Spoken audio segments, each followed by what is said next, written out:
sebelum memasuki inti materi, terlebih dahulu ada pendahuluan. Bahasa merupakan fenomena alamiah yang dipelajari manusia sejak masih kanak-kanak sampai bertumbuh menjadi orang dewasa.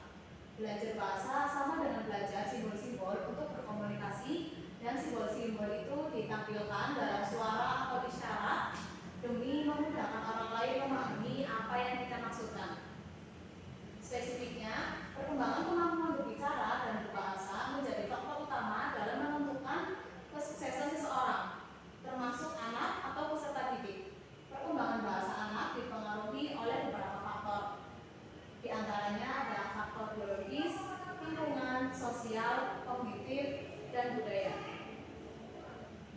Untuk tujuan materi, yang pertama untuk mengetahui hakikat perkembangan bahasa, yang kedua untuk mengetahui teori-teori perkembangan bahasa, dan yang terakhir untuk mengetahui peran orang tua dalam perkembangan bahasa. Sebelumnya, ada yang tahu mengenai hakikat perkembangan bahasa? Belum. Baik. Menurut Ansari dalam Deli 2024 menyatakan perkembangan bahasa adalah suatu proses perubahan di mana anak belajar mengenal, memakai, dan menguasai tingkat yang lebih tinggi dari berbagai aspek bahasa dan berbicara. Perkembangan kemampuan bahasa yang bertujuan agar anak mampu berkomunikasi secara lisan dengan lingkungannya. Sementara menurut Gustianisi 2022, perkembangan bahasa merupakan suatu perkembangan yang sangat komprehensif, yaitu berkaitan dengan kemampuan berpikir, seperti kemampuan bernalar, mengingat, menghafal, memecahkan masalah-masalah nyata, beride, dan kreativitas. Untuk kesimpulannya, perkembangan bahasa merupakan proses perubahan yang mencakup kemampuan anak untuk mengenal, menggunakan, dan menguasai berbagai aspek bahasa, baik dalam berkomunikasi lisan maupun dalam mendukung kemampuan berpikir. Terus untuk yang kedua, ada teori perkembangan bahasa. Yang pertama ada teori behavioris. Teori ini khususnya dari pandangan D.F. Skinner tentang pemerolehan bahasa menyatakan bahwa perkembangan bahasa pada anak terjadi melalui pengamatan, peniruan, dan penguatan dari lingkungan. Untuk contohnya, seorang bayi mengeluarkan kata mama. Ketika mendengarnya, ibunya tersenyum dan memeluknya dan berkata, "Ya, mama, pintar sekali." Respon positif ini membuat bayi merasa senang dan berusaha mengulangi suara mama di lain waktu. Terus untuk yang kedua, ada teori nativis yang dikemukakan oleh Noam Chomsky, menyatakan bahwa manusia dilahirkan dengan kemampuan bawaan untuk mempelajari bahasa. Menurut teori ini, anak tidak hanya bergantung pada pengamatan atau penguatan dari lingkungan, tetapi memiliki perangkat bawaan yang disebut language acquisition device, yang mempermudah mereka memahami dan mempelajari bahasa secara alamiah Anda.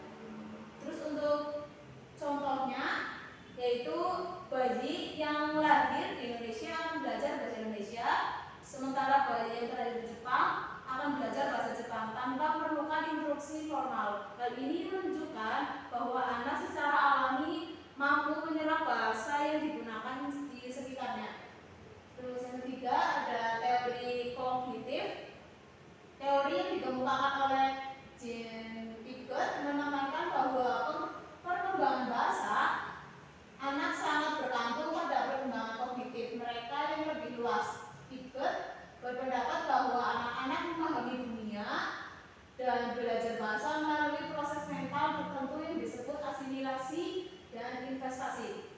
Untuk contohnya, seorang anak melihat bola untuk pertama kalinya dan diberitahu itu adalah bola. Mereka menyerap informasi ini sebagai bagian dari asimilasi. Kemudian mereka mencoba menyebut semua benda yang berbentuk bulat sebagai bola, seperti apel atau jeruk.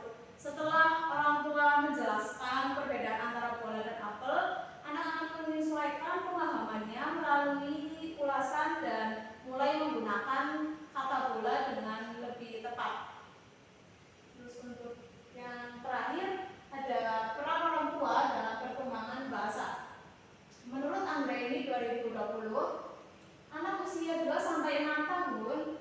mendapat manfaat besar dari bimbingan orang tua, terutama dalam pengembangan bahasa. Orang tua yang aktif terlibat dalam kegiatan terencana dan terarah dapat mempercepat kemampuan berbahasa anak. Sebagai pengasuh utama, orang tua diharapkan mendukung tugas perkembangan anak, termasuk keterampilan bahasa melalui berbagai cara. Yang pertama, mengembangkan bentuk sapaan yang layak dan sopan. Yang kedua, melatih mengucapkan kalimat sederhana ketika meminta, bertanya, atau meminta sesuatu kepada orang lain. Yang ketiga, mendorong anak untuk bereksplorasi dan belajar tentang lingkungan sekitar. Yang selanjutnya ada mendorong anak untuk berbicara, terlibat dalam menceritakan atau membaca cerita, dan yang terakhir mengurangi penggunaan gadget pada anak. Baik, dari pemaparan materi yang sudah disampaikan, apakah ada yang ingin bertanya? Silakan Mbak Ines. Baik, izin bertanya, apa yang harus dilakukan jika anak usia dini belum mulai berbicara seperti anak seusianya?